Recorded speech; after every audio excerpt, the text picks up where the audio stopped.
Afternoon to you and welcome to the news at noon. First, the highlight.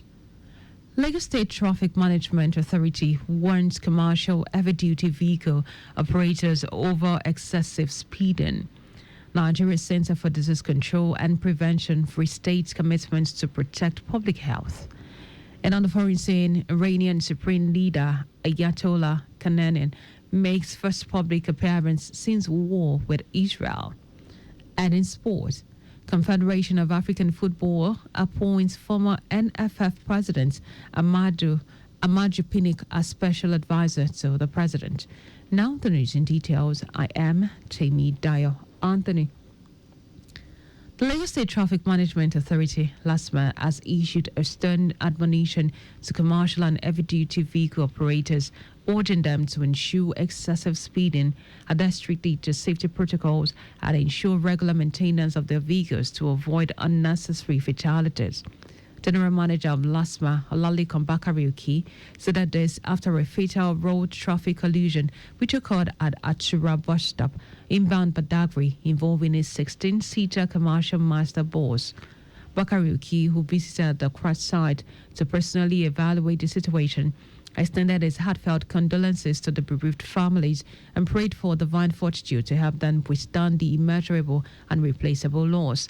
He reiterated the agency's transition from conventional traffic regulation to a more holistic incident management paradigms. Bakariuki highlighted the deployment of speed limiting mechanism at critical flashpoints across Lagos parts of the state government's broader commitment to reducing road carnage, protecting commuters, and fostering a culture of compliance and safety, while applauding the professionalism and courage of LASMA operatives who were first on the scene. The agency once again appealed to all road users to demonstrate heightened caution, situational awareness, and civic responsibility, particularly on intercity corridors, where speed, fatigue, and inattention too often yield devastating consequences. In order to ensure that every resident has access to safe, high-quality medical services, the Lagos State government, through the Health Facility Monitoring and Accreditation Agency, HEFEMA, is advocating for deeper partnership among health professionals, practitioners, bodies, civil society organizations, and the general public. Addressing stakeholders, Special Advisor to the Governor on Health, Kemi Ogunyemi, underscores the critical mission of HEFEMA as the state's watchdog for health facility standards.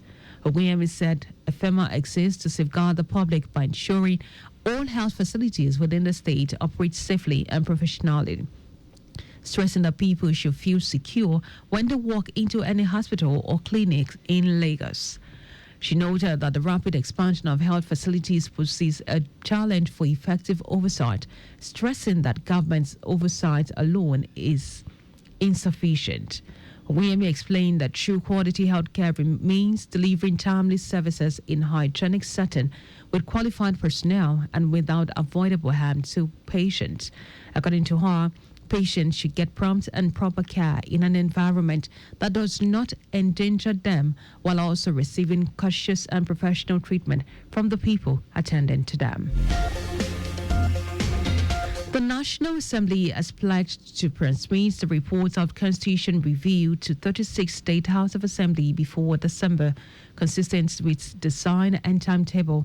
The lawmakers challenge all stakeholders with special requests to engage and lobby their State House of Assembly, noting that the National Assembly cannot successfully review the 1999 Constitution as amended without their approval.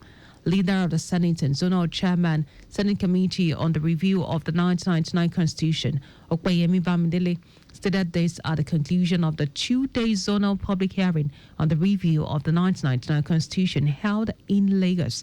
According to Bamidele, since the beginning of altercation of the Constitution in the Fourth Republic in 1999, the valuation of powers, local government autonomy, creation of additional state, and establishment of state police, among others, have taken center stage at the zonal public hearing. He added that the Constitution review is not a jamboree, contrary to some dissenting views across the Federation, but designed to make consequential reforms that can guarantee collective prosperity, more efficient governance structure, and sustainable development. And now to the rest of the stories. The Nigeria Center for Disease Control and Prevention, NCDC, has reiterated its commitment to working with partners and stakeholders at all levels to reduce the burden of Lassa fever and protect public health. NCDC says 5 states, Ondo State, Bauchi State, Edo State, Taraba State and Ebonyi State account for 91% of all confirmed Lassa fever cases in the country. According to its latest situation report, it comes as the agency reported 145 deaths from Lassa fever across 20 states, with a case fatality rate of 18.6%. Ondo State tops the chart with 31% of all confirmed cases, followed by Bauchi State with 24%, Edo State with 17%, Taraba State with 16%, and Ebonyi State with 3%. The agency also conducted clinical sensitization exercises in Lassa fever hotspots and local government areas to boost healthcare workers' capacity in disease detection and management. NCDC added that it has distributed essential response commodities, including personal protection equipment and the antiviral drug ribavirin, to affected states and treatment centers to strengthen management effort. The federal government says its visa policies are governed by the principle of reciprocity, stressing that Nigeria remains respectful and fair in its international engagement. Minister of Interior Olubomi Tunji-Ojo said this during a courtesy visit by the National Association of Nigeria Travel Agencies, NANTA, where he also urged NANTA and Nigerians to always speak positively about the country.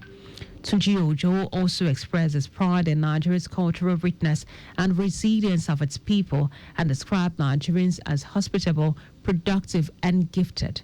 Speaking during the visit, NANTA President Yinka Falami commended the minister for his responsiveness and dedication to reforms. Falami said NANTA members followed the minister's work and were impressed by his consistency in matching promises with action.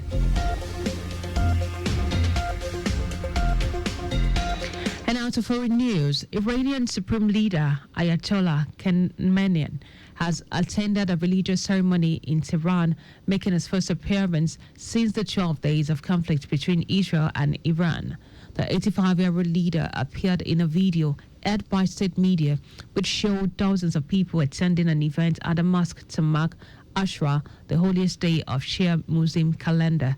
In the footage, is seen waving and nodding to the chanting crowd, which rose to its feet as he entered the mosque. State TV said the clip was filmed at an Imam Khomeini mosque in central Tehran. Khamenei has avoided public appearance since the start of the fighting on June 13, and his speeches have also been pre-recorded. The United States, which joined in the Israeli attack by bombing 3 key nuclear sites in Iran on June 22nd, has sent warning to Khamenei, with U.S. President Donald Trump saying on social media that Washington knew where the Iranian leader was but had no plans to kill him, at least for now. And now to sports. Former president of the Nigeria Football Federation, NFF, Amaju Pinnick, has been appointed as special advisor to the president of Confederation of African Football, CAF, Patrice Motsepe. The announcement was made by him during a live stream press conference while the former football chief was welcomed back into the hierarchy of the continent football governing body. By virtue of appointment, Pinnick will be attending all CAF executive meetings in his advisory role. His new position further boosts an already enhanced profile and is a clear appreciation of his contribution to the development of football on the continent. The 54-year-old Delta State indigene, who had recently lost his seat in the executive committee of the Federation of International Football Association, is making a return to CAF, where he previously served as the first vice president under then President Hamad Hamad from September 2018 to July 2019. Just before we go, ensure you make use of your seatbelt while driving. You can follow us on like all our social media platforms. X the Traffic Radio 961, Facebook is Lagos Traffic Radio 961 FM. Instagram is Lagos Traffic Radio 961. You can also subscribe and watch a news and program live on YouTube at Traffic Radio 961. You can also visit our website at www.trafficradio961.ng. And you can also listen to Lagos Traffic Radio 961 FM live on My Lagos app with timely update. Now, did you know that under the Sanwo-Olu administration, 18,000 teachers were trained under EcoExcel? You can get more details on Lagos State Government's website. Now, to end the news, here are the highlights of the major stories. The Lagos State Traffic Management Authority, LASMA, has issued a stern admonition to commercial and heavy-duty vehicle operators, urging them to ensure excessive speeding, adhere strictly to safety protocols, and ensure regular maintenance of their vehicles to avoid unnecessary fatalities. The Nigeria Center for Disease Control and Prevention, NCDC, has reiterated its commitment to working with partners and stakeholders at all levels to reduce the burden of Lassa fever and protect public health. We also told you that Iranian Supreme Leader Ayatollah Khamenei has attended a religious ceremony in Tehran, making his public appearance since the 12 days of conflict between Israel and Iran. And in sport, former president of Nigeria Football Federation, NFF, Amaju Pinnick, has been appointed as special advisor to the president of the Confederation of African Football, CAF. For contact with the newsroom, please send a message to info@trafficradio961.ng. The NC News broadcast compiled by Zainab Adebashi. I am Timmy Dayo Anthony. Many thanks for listening.